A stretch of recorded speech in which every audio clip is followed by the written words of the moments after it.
Ce qui se passe à Gaza aujourd'hui, c'est l'équivalent de la guerre du Vietnam de l'époque. Je pense que dans le monde entier, il y a des générations de jeunes qui ne pardonneront pas et qui ont ouvert les yeux sur la racine profonde du système qui nous dirige toutes et tous. Et je pense que ça va changer beaucoup de choses et que ça va changer notre société parce que Gaza et la Palestine est devenu le miroir, en fait, de notre humanité et du système mondial. Et de dans quel futur on veut vivre et dans quel futur on va léguer à nos enfants. En tuant à ce point-là les valeurs et en ne faisant plus semblant que c'est pas bien de tuer un enfant et que ce soit filmé, ils font s'effondrer, en fait, le cadre que tout le monde est un peu censé respecter. Et je ferme ce discours en lisant un poème de Mahmoud Darwish, qui est un poète que j'ai découvert quand j'étais adolescente. C'est une phrase un peu dure. Mahmoud Darwish disait « Celui qui m'a changé en exilé m'a changé en bombe. Palestine est devenue 1000 corps mouvants, sillonnant les rues du monde, chantant le chant de la mort, car le nouveau Christ, descendu de sa croix, porta bâton et sorti de Palestine. »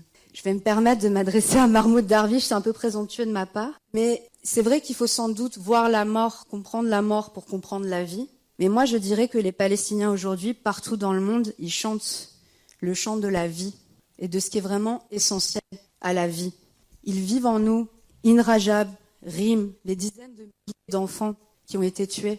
Ils sont pas morts parce qu'ils vivent en nous. Et en voulant détruire un peuple, le déraciner, l'effacer, ils l'ont disséminé, en fait, dans l'humanité tout entière. Ils l'ont enraciné dans l'humanité tout entière. Ils voulaient le faire disparaître, mais ils vivent partout maintenant dans le monde. Et c'est bien pour ça que Palestine vivra et Palestine vaincra.